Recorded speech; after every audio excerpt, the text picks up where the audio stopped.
Hey guys, Spike here, and it is now time for another movie review. Yesterday, I had went out and seen Inside Out. Of course, it's a Pixar film, and their track record has been excellent.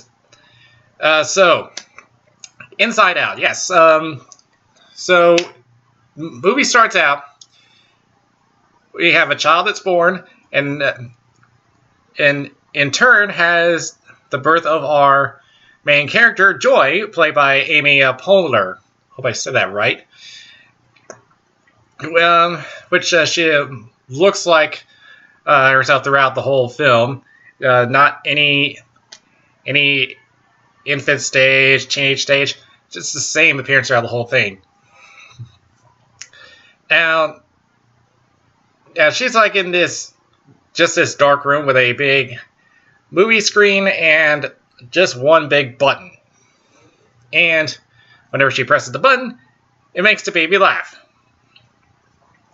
And then we have Sadness walk in and press the button and it makes her cry. This one is played by Phyllis Smith. Now, this movie is pretty much based around the life of this girl named Riley. Now, they pretty much explain some stuff throughout the beginning part of the movie, otherwise you wouldn't get it. So basically, joy, sadness, and we have the other three emotions: fear, anger, and disgust. They control her emotions. So I guess it's kind of like they're controlling some kind of robot, I guess. That's made of meat.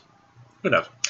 But as they do this, they create memories, which come out in these orbs.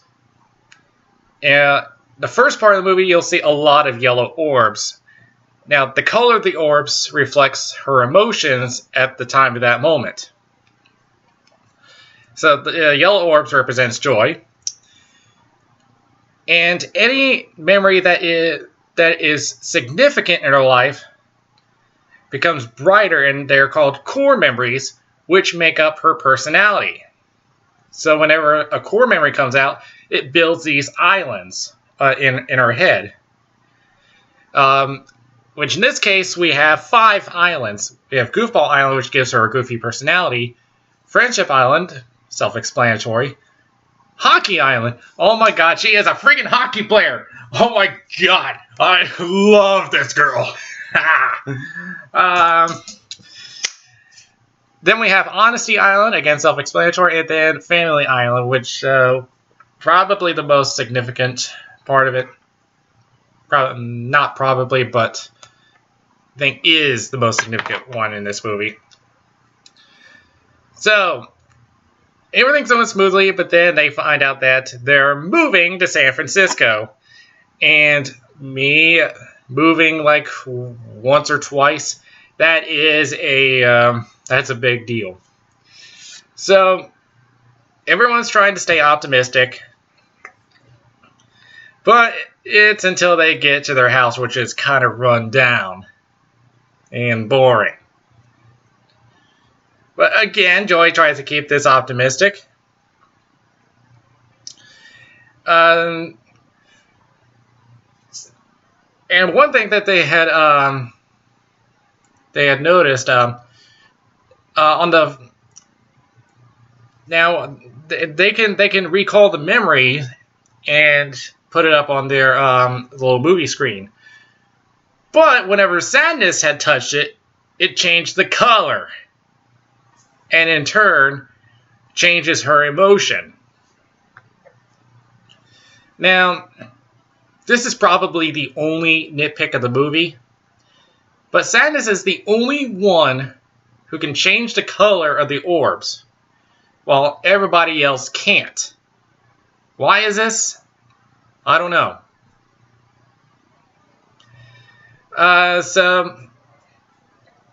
Yeah, but that's probably my only nitpick of this movie.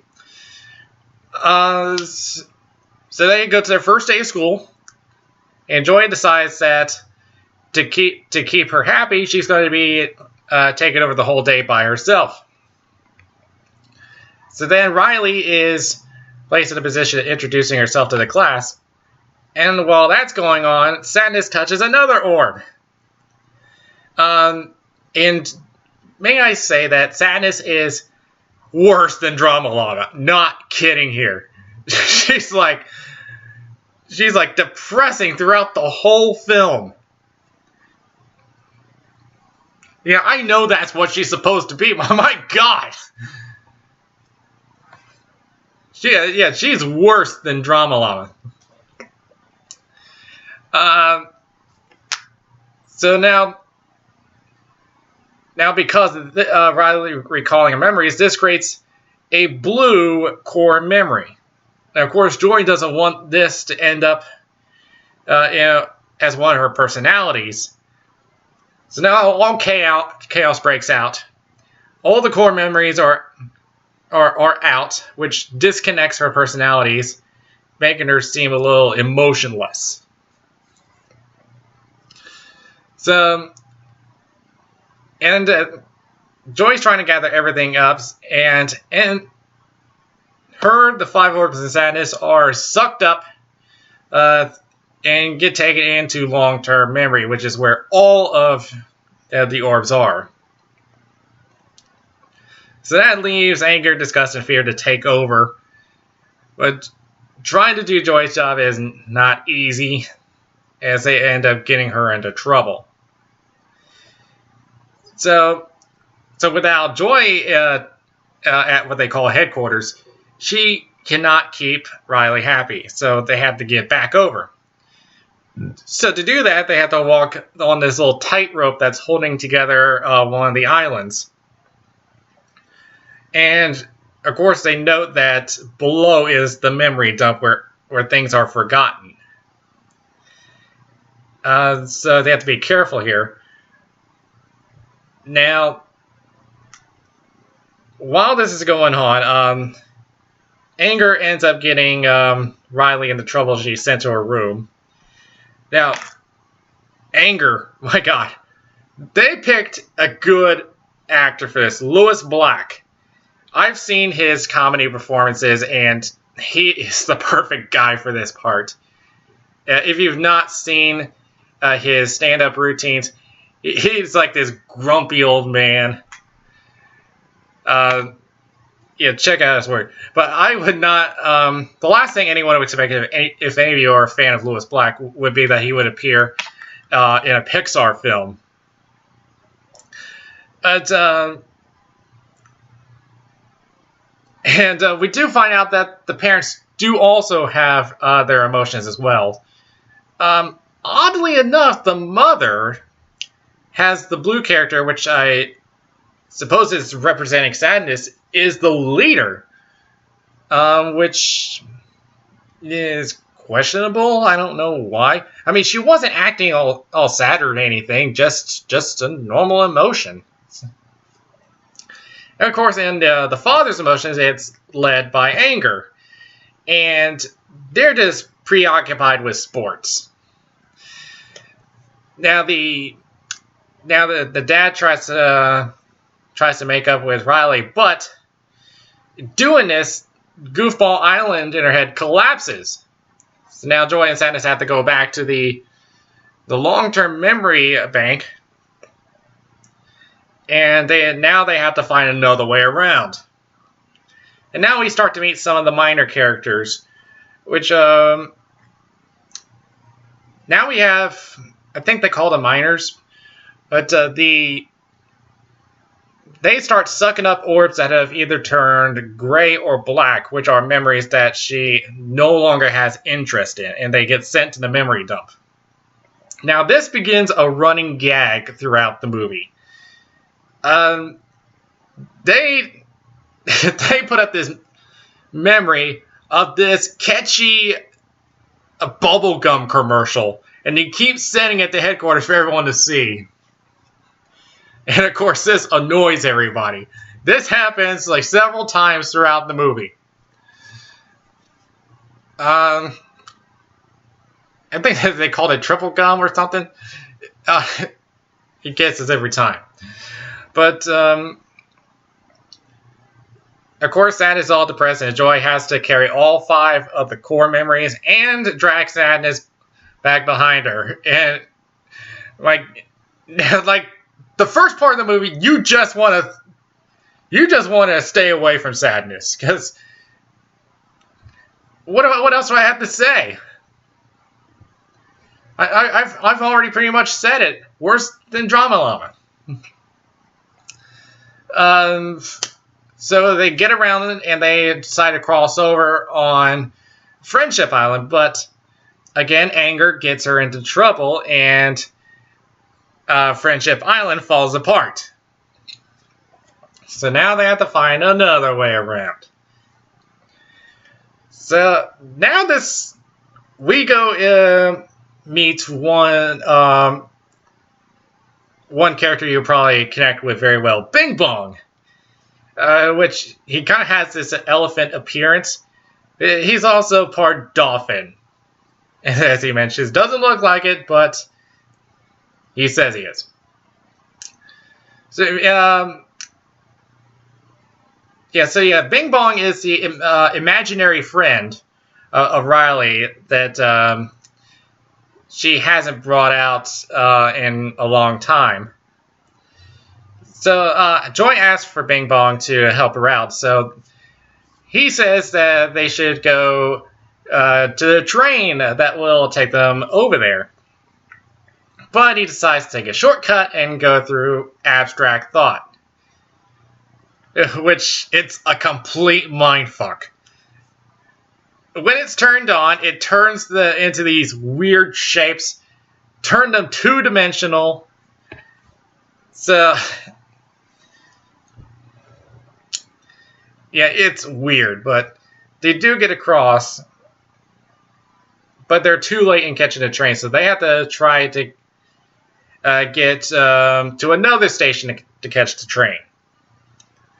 And while that's going on, Riley is going to her hockey tryouts. Of course, with Joy not being there, she does terribly. And she just storms off. And this collapses Hockey Island. Yeah.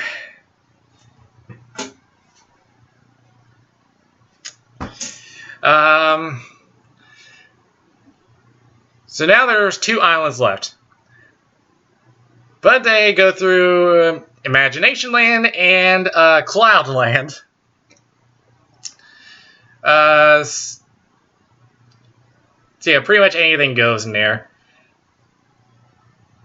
Then we get to the preschool area where you'll see a lot of flashbacks and stuff. But one thing that was really dear to Bing Bong was this wagon, which is rocket powered and powered by song. They find that the preschool area is being torn apart and being thrown into the memory dump. Of course, this devastates Bing Bong. And then we start to see some actual usefulness for Sadness as she consoles him. And this actually works, and he feels better. So they do find the train, and they start riding over. Meanwhile, Anger is saying that they got to get some core memories into her, so they figured that she got them from her original home, which was in Minnesota, so they get the idea of running away. But Fear convinces him to sleep on it. And so Riley goes to sleep, and this causes the train to shut down because it cannot run while she's asleep. So they gotta wake her up. Joy and Sadness find this production studio, Hollywood stuff, which makes all her dreams. So Joy has the idea of actually exciting her to the point where she'll awake. But Sadness says that they should scare her awake. but Joy wants to go with her own plan. And they dress up in this dog costume. But it doesn't seem to be working. But, I mean, this is a two-person costume. They actually tear apart, and it's a dog sliced in half. Of course, this disturbs Riley, not quite to the point of waking her up. And now we're looking at this, and Fear is looking at all this through the movie screen. And yeah, he's like laying back and giving us a little Roger and Ebert critique of the showing. But after all this, Bing Bong is taken away and thrown into subconsciousness where all the dark memories are placed. Thoughts that scare Riley. So Joy and Sadness get themselves thrown into subconsciousness. And they find Bing Bong in a balloon cage on top of a clown. Cliche, I know, but this is a child we're talking about here, so I'll let it pass. So, after they rescue Bing Bong, they figured the way to wake Riley is to wake up the clown. Which they do, and they get him over to the production studio, which does wake up Riley, and now it powers the train. So now they're riding off. So with Riley woken up, Anger has her take the credit card of her mother and buy bus tickets to Minnesota. This takes down Honesty Island, which, with it collapsing, gets in the way of the train tracks, and now they're stuck again. So now the only way to get there is through Family Island. But that one has become unstable. But then Joy notices that there is a recall tube that goes directly to headquarters. So, leaving Sadness behind, she decides to take it herself. But the tube breaks, thus breaking the suction, and she ends up falling. Bing Bong tries to rescue her, but they both fall into the memory dump, where all the black orbs are. And they say in this movie that nothing ever comes back from there. Now, that we get this little self-realization here. Joy is looking at one of the memories back when she would play hockey. She realized that at the beginning of the memory, it was a sad memory. It was a blue orb. But when she played it forward, it turned into a yellow orb. So she realized that sadness actually does contribute to her happiness. So she's got to get back up there, and she gets the idea of using the wagon that they thrown out earlier to get back up to the surface. She and Bing Bong make several attempts. They can't quite make it. On the third attempt, and this is the most depressing part of the movie, Bing Bong gets off the wagon, making it light enough so she can make it up. And from there, Bing Bong at the bottom of the memory dump just disappears, never to be seen again. This was a character that I connected with very well. And it's not easy to break me, to make me shed a tear. This one did. If you manage to break me by showing this kind of a depressing scene, you've actually done a great job. But continue on. Joy looks for sadness, but she's on a cloud on the way to headquarters. Yeah, just feeling bad that she's making things worse. Which is another thing. Why couldn't they use the cloud if that was a way to get there? I guess they didn't think of it. But so now to get back to headquarters, Joy has the idea. There was this machine I didn't mention earlier. This creates all of these dreamy boyfriends from Canada. And they keep saying, "Oh, I would die for Riley." So she makes all of these multiple boyfriends, stacks them up, gets on top, topples them over, and gets on the trampoline and bounces over, grabs Sadness, and hits the window of the headquarters. Now back to headquarters. Anger, disgust, and fear realize that what they're doing was not the right thing, and the console starts to turn black, and they cannot control anything. So now Joy and Sadness are on the window, and now they try to break the window open. Of course, that doesn't work. So Disgust has the idea of insulting Anger to the point where there's flames coming out of it and uses him as a blowtorch. Again, I love Lewis Black playing this part. So they get inside, but Joy decides to let Sadness take over on the console. And what she does works. There was this little light bulb that they used to give her ideas. She takes out the light bulb, and Riley immediately stops and gets off the bus and gets back home. So she gets back to her parents, and then Joy gives Sadness the core memories, which turn all of them blue. And then again, a depressing part.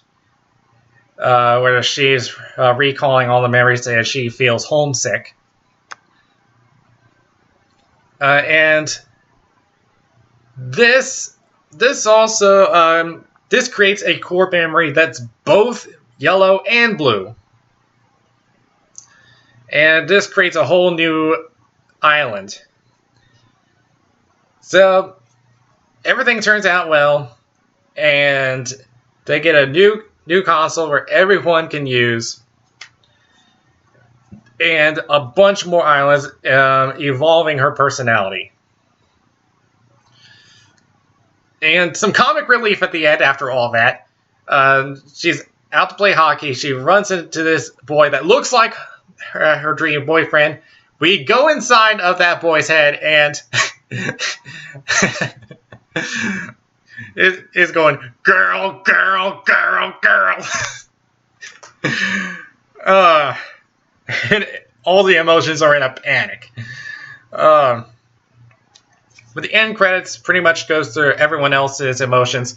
We had a few goth, emo kids, and their emotions are kind of reflecting their personality. So it pretty much shows that you got a different kind of a certain emotion, where it would be anger, disgust, joy, whatever.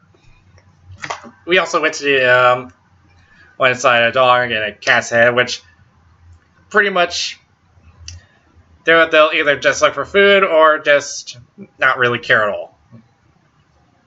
So that was Inside Out, and Pixar did it once again. This is an excellent movie.